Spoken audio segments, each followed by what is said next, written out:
Hello one and all, Jasper here, and I can complain about a lot of things in the original Game of Thrones series, even the first 4 seasons, because let's be honest, Stannis wasn't exactly an amazingly translated character.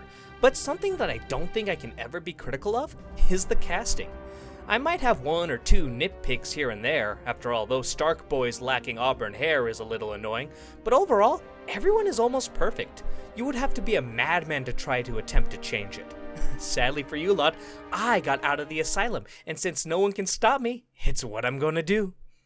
To be clear though, I'm playing a little fast and loose with actors. Some might need to be a bit younger than how they currently are, some of them might be dead. All I'm doing is having fun by considering if there is or was anyone who could have possibly brought these characters to life. Let's ease into this though and start with characters that everyone would be pissed for even considering someone else to handle the role. Eddard Stark, played by Sean Bean, is one of, if not the most, one-to-one casting from the books. His style, voice, demeanor, everything is rock solid. But is there anyone who could do this job as well? Nope, but someone who I think could be pretty good is Liam Neeson. The man can definitely swing a sword thanks to his roles with Qui-Gon Jinn or Ra's al Ghul, and he isn't a stranger to the fantasy genre at all. I mean, just look at the guy when he played Zeus. Shorten the beard and I think you got a solid option for Warden of the North. Also, Viggo Mortensen. I just watched The Green Book, fantastic movie by the way, and didn't even recognize that motherfucker is Aragorn. Obviously a bit too old to do the role now, but hey, if Boromir could do Eddard, why couldn't Aragorn? But maybe you hate the Irish and Americans and would rather keep Eddard English. Well, why not Henry Cavill? Man clearly has the talent and drive to bring Eddard to life. He was the only thing good about the Witcher series. The only thing bad about his casting would be we only get to see him for 1 season. Alright, we started with a wonderfully casted character, but let's jump over to arguably a terribly casted character, Euron Greyjoy. I don't want to shit too much on the actor. It's very possible that if you put any actor in the role, they would drop the ball just with how god-awful the writing is, but you know who might have been able to make it less shit? Karl Urban. In my opinion, the signs of an amazing actor is someone you have seen in plenty of media, but you don't recognize them. And Karl Urban is the actor to me. Being part of movies such as Lord of the Rings, Thor Ragnarok, his best performance Judge Dredd in Dredd, where he kills Cersei Lannister, and probably his most famous role of Billy the Butcher in The Boys.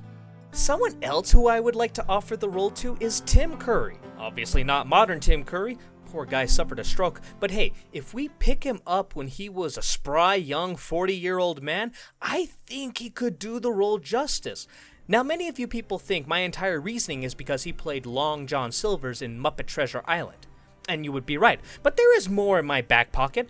Obviously, Tim is a bit more of the comedic side when it comes to acting, but he has range for more serious roles. Some would point to him as Darkness in Legend, though I personally have a hard time taking him serious in that costume. If you want to see him in a more serious, dangerous role though, check out Criminal Minds, where he plays Billy Flynn, a real scummy human being with no humor, and just wonder what he could do with Euron. Also, who wouldn't want to hear Curry give this line a try? A finger in the bum. Final pick though, last recommendation? That would of course be Henry Cavill. Give him an eye patch and let him go wild. I have no doubt he would do great in the role. Let's get back to beloved characters now and tackle Mark Andy as Robert Baratheon. Really, the only thing you can fault Mark for is that he just wasn't tall enough for the role. Everything else, mwah, perfect. But you know who is tall enough? John Goodman. The man has lost a lot of weight in recent years, which I am of course very happy for him. But back when he had a decent sized gut and was playing the likes of Walter in The Big Lebowski, I think he'd be perfect. You cannot watch that and then tell me that John wouldn't be fantastic in the role as Robert Baratheon. You know who else would be a good Robert? Henry Cavill. Everyone likes to bring him up when talking about a young Robert, but let's not forget that he is currently the same age as Mark Andy was when he played the role. So we take Henry, put him in a fat suit, and let him go nuts with the role. You know, it's a bit of a sausage fest, these last few actors, so maybe we should talk about some of the dickless characters of the series. Let's talk about Theon. I'll be real with y'all, Alfie Allen is a fantastic actor, but I'm gonna be honest with y'all, he does not look like anything that the character is described in the books. A dark, handsome youth with black hair and a lean face, that is an Alfie, who looks like he spent the night making out with a blender. Going by the description though, you know who might be a good choice? Timothy Chalamet, fucking names, this guy. Only ever saw him in Dune, didn't care for it, and The King, which I kind of hated, though not his fault. And while he did well in both movies, you can't really feel anything that could be used for Theon. But you know who does have roles that make you feel Theon? Henry Cavill. Seriously though, this time let's talk about some of the female characters and who to recast. And the first one I want to pick is Missandei. Now, Nathalie Emmanuel did a good job, but let's face it, this isn't Missandei as she is in the books. This is a grown-ass woman who was cast to play an 11-year-old girl. So, if I want something a bit closer to the books, what should I do? Well, the first person who came to my mind was Sahadi Wright Joseph, specifically when she was cast in Us as the child character. I didn't care for the movie that much, but I had no issues with her performance.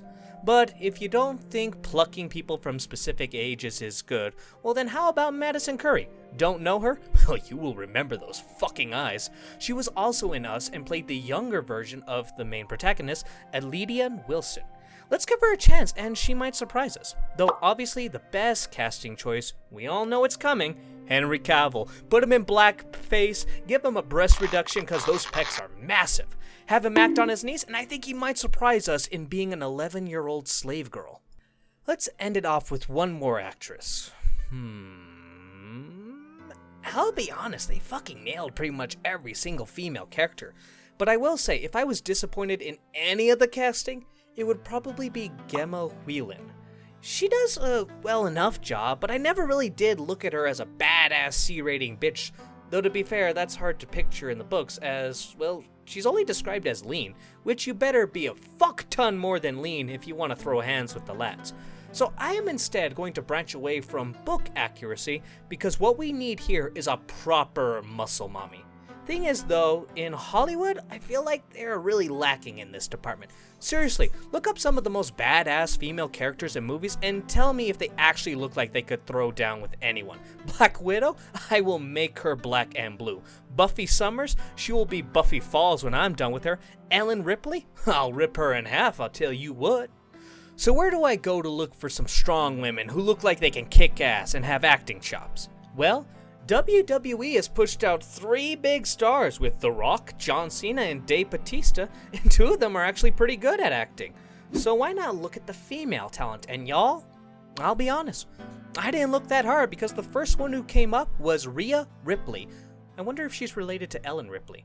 And I just knew that she would be perfect. Though I like to give you all several options, and of course I do have one more idea on who would be a good choice, and I think we all know who it is. Gina Carano. She might be a bit too old, but if Gwendolyn Christie can be cast as a 20-year-old woman, I don't see why Gina can't do it for a character that is 5 years older. Oh, were you expecting someone else? No. Sorry. That is all I got. Can't think of anyone else who could do the role. Anyways, I think that's it for today. If you like what you saw, make sure to subscribe so you see my future videos. Until then, stay safe, and I hope you have a wonderful day.